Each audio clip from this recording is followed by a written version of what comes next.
এটা সুরাহা করা খুব মুশকিল এবং মুশকিল এই কারণে যে বিএনপির পক্ষ থেকে ঝেড়ে কাশা হচ্ছে না, বা আমরা যদি মন গড়া কথা বলি অথবা অনানুষ্ঠানিক আলোচনায় যেগুলো আমরা জানি বা অফ দ্য রেকর্ড যে কথাগুলো জানি সেগুলো বললে সেগুলো প্রতিষ্ঠিত নাও হতে পারে, বা অথেন্টিক্যালি তারেক রহমান ব্যক্তিগত কি সিদ্ধান্ত নিচ্ছেন তার মস্তিষ্ক থেকে জানা এই বিষয়টা কারো পক্ষে সম্ভব না।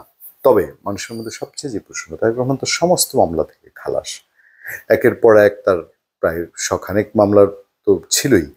আমরা একটা আলোচনা আপনাদেরকে সেই পরিসংখ্যান জানিয়েছিলাম, আবারও জানাবো। তো সব মামলা শেষ, তারেক রহমান তার অনুসারী লাখ লাখ কর্মী সমর্থক দেশের মধ্যে, তারপরও তারেক রহমান কেন দেশে আসছেন না?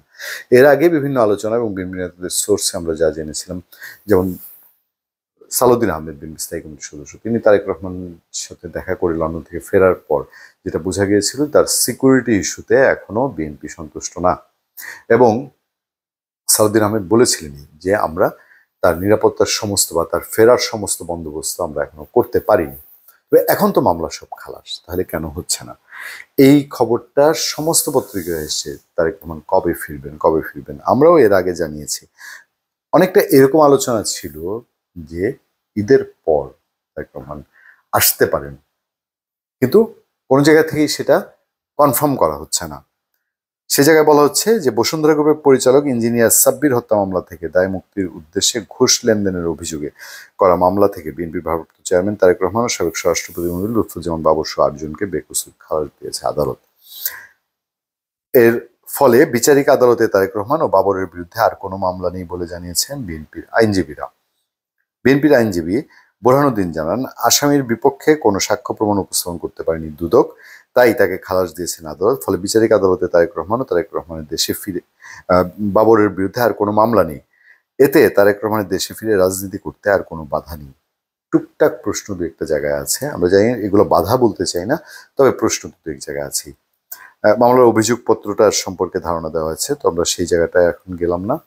বিভিন্ন পত্রপত্রিকায় দেখবেন যে তারেক রহমানের মামলার সমস্ত খালাস কবে ফিরছেন দেশে। এখন এই পরিস্থিতির মধ্যে বিএনপির দিক থেকে দেখতে হবে। বিএনপি তারেক রহমানের পাসপোর্ট সম্পর্কে এখন কিছু জানায়নি। আমরা জানতাম তার পাসপোর্ট বাতিল ছিল, তার পাসপোর্ট ছিল না, তিনি হয় জমা দিয়েছেন, না হলে সরকার থেকে বাতিল করা হয়েছে কোনো একটা কিছু।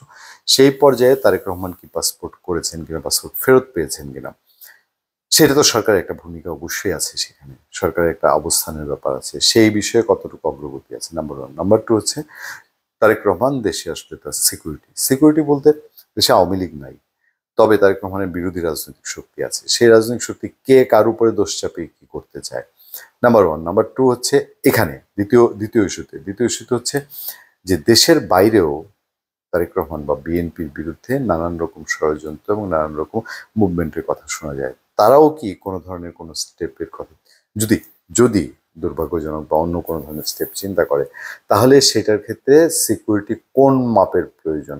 শুধু বেসরকারি সিকিউরিটি পুলিশ দিয়ে তারেক রহমানের লেভেলের বা তারেক রহমান যে পর্যায়ের মানুষ বা একটা দলের সর্বোচ্চ পর্যায়ে এখন তিনি, তার সিকিউরিটি নিশ্চিত করা যায় কিনা, এটা বিএনপির সবচেয়ে বড় ইস্যু। দ্বিতীয়ত হচ্ছে বা বড় চিন্তা, আর আরেকটা বিষয় যেটা হচ্ছে সেটা হলো যে তারেক রহমান বাংলাদেশে আসলে পরে তার সমকক্ষ, তাকে ডিল করার মতো যে মানুষরা আছে সেইখানে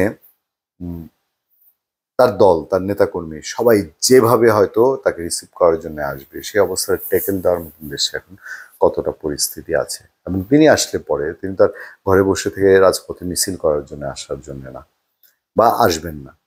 তো কত দ্রুত নির্বাচন হবে, এইটার সাথে কি তারেক রহমানের আসার কোনো সম্পর্ক আছে কিনা, একটাই প্রশ্ন। এখন সব মামলা শেষ, এখন বিএনপির টপ নেতা দেশে আসাই যার একটা ব্যাপার ছিল। বিএনপি সবসময় স্লোগান দিয়েছে আওয়ামী লীগের সময় যে তারেক রহমান বীরের বেশে আসবেন ফিরে বাংলাদেশে। তাহলে সেইটা কেন বাস্তবায়ন হচ্ছে না, এই প্রশ্নের উত্তরের জন্য আমরা কেবলমাত্র বিএনপির দিকেই তাকিয়ে থাকতে পারি। ধন্যবাদ সবাইকে, ভালো থাকবেন, সুস্থ থাকবেন। আপনাদের সঙ্গে আতিক রহমান পূর্ণিয়া।